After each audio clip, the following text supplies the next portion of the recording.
little bit of misfit banter, a little bit of JoJo dancer. Ang Pilipinas ang may pinakamahabang selebrasyon ng Pasko sa buong mundo.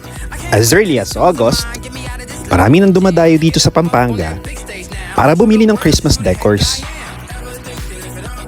Looks familiar? This is a replica of what's part of Catriona Gray's national costume when she won Miss Universe in 2018. Nung tinanong namin kung magkano, 18,000 pala to. Halos lahat na yata ng dekorasyon makikita nyo dito.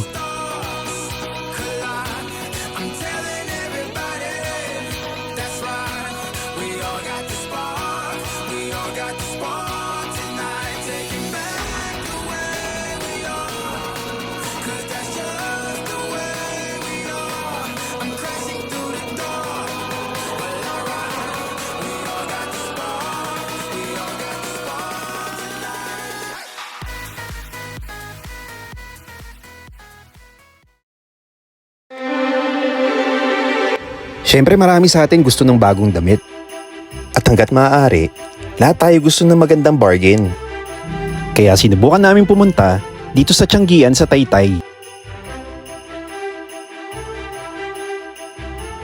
To be fair, yung 200 pesos mo meron ka na mabibili.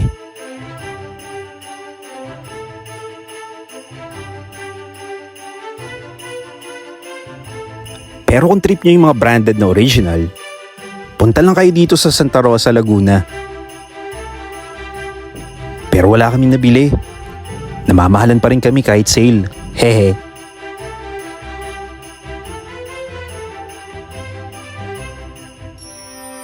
Pero kung gusto nyo talaga ng magandang bargain, try nyo umakyat sa Baguio at subukan ng night market nila. Kaso, ang problema, kailangan nyo lang naman makipagsapalaran sa dami ng tao dito. Pero masasabi naming sulit naman dahil meron kang makikita dito na magugustuhan mo sa murang halaga.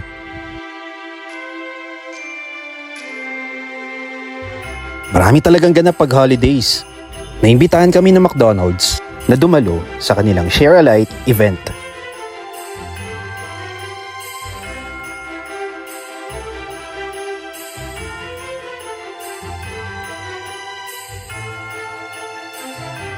Ito lang naman ang pinakamalaking McDo sa buong Asia.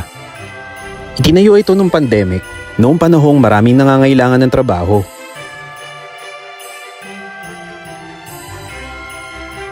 The entire district itself is worthy of a visit.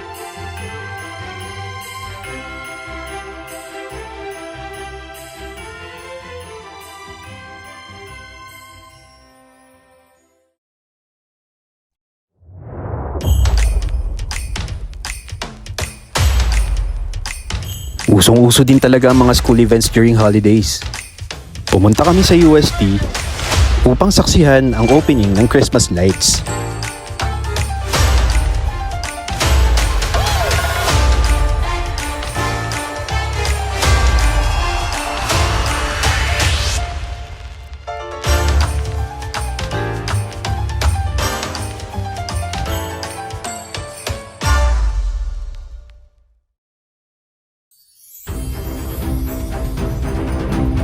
At di naman sa nagyayabang, inimbitahan din kami ni President BBM sa Malacanang. Joke. Medyo maigpit pagpasok, para kang papasok ng airport. Buti na lang may load yung beep card namin. Joke! Kung hindi kami nagkakamali, ito yung first time na inopen ng Malacanang sa public para sa Pasko.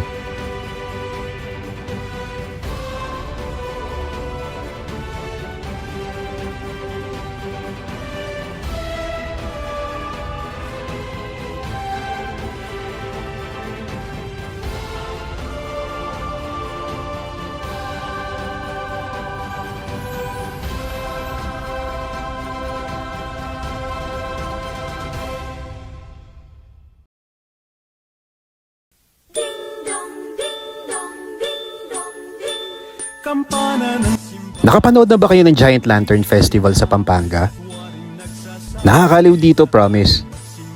Dito, Literal na nagpapasiklaban ang mga barangay sa San Fernando para sa display ng giant lanterns. Ang kampanay tuluyang nanggigising upang tayong lahat ay manalangin ang bendisyon. Kapag nakamtan na, tayo'y magkakaroon ng higit na pag-asa. Kinagis ng simbang gabi, huwag natin limutin pagkat tayo At ang nagwagi ay ang barangay Telebastagan. ang kampanan ng simbahan ay nanggigising niya. Tayong lahat manalangin habang nagsisimba. Marami sa atin ang napapagala sa mga panahong to. And what could compare to the cold breeze of Tagaytay? Sorry to be biased, pero favorite chillax place talaga namin ng Starbucks si Raya. Kung magdadala ka ng sasakyan, mag-ready ka lang maglaro ng trip to Jerusalem dahil madalas puno ang parking dito at swerte na lang kapag may maabutan kang lalabas.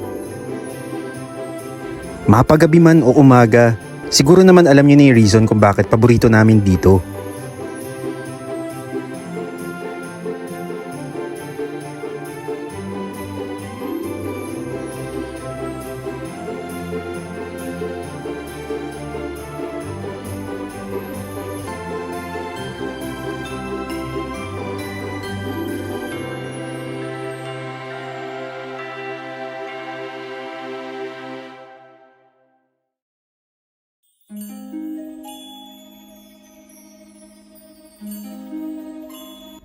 Pero kung gusto nyo pang i-level up, akit tayo sa summer capital of the Philippines.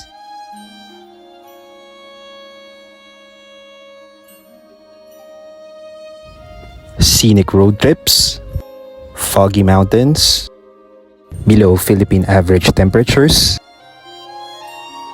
Anumang oras, ibang-iba ang simoy ng hangin dito sa Baguio. Kape sa umaga, o kaya naman authentic na strawberry at ube taho.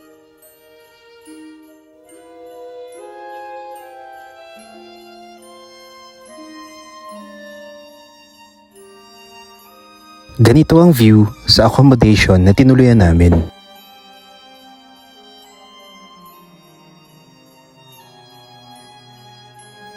At isa din sa mga tinuluyan namin ay ang Manor Hotel.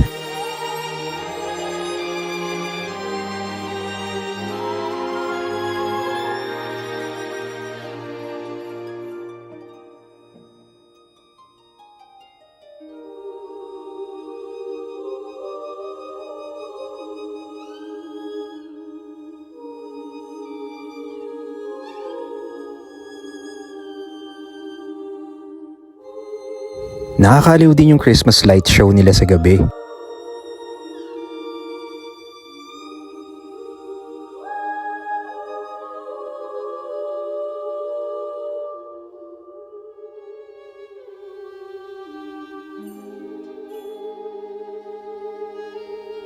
Ito naman ang Baguio Christmas Village.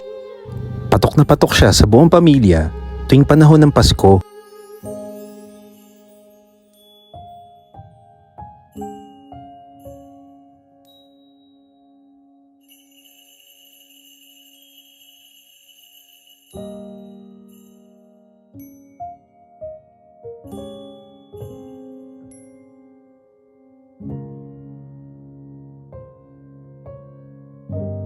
Hindi rin papahuli ang fountain sa Wright Park.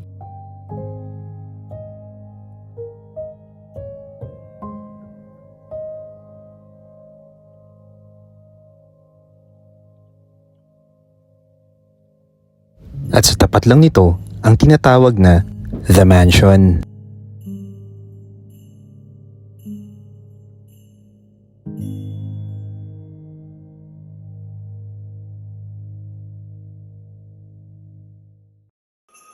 Buhay na buhay din ang Burnham Park sa gabi.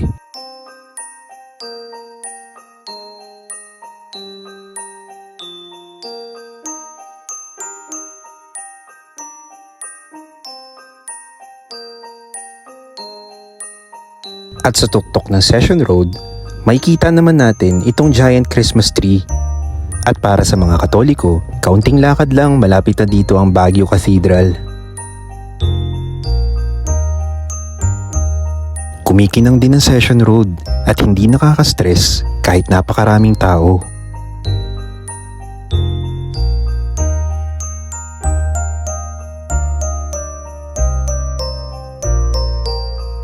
At hindi kumpleto ang Pasko mo kung hindi mo pa natitikman ng puto bongbong. Pag-uwi, medyo minalas lang kami kasi sold out na yung ube jam at strawberry jam. Ayaw na namin bumili kung di rin lang dito sa Good Shepherd. Overall, masasabi namin na masaya pa rin ang Pasko para sa maraming Pilipino. At sa kabuuan ng 2023, lahat tayo dumaan sa pagsubok at marami sa atin ang nalampasan ng mga iyon. Ano man ang pinagdaanan natin itong taong ito, saan man tayo dinala, may nawala man o dumating, sabi nga ng kanta, ngunit kahit na anong mangyari, tuloy-tuloy pa rin ng Pasko.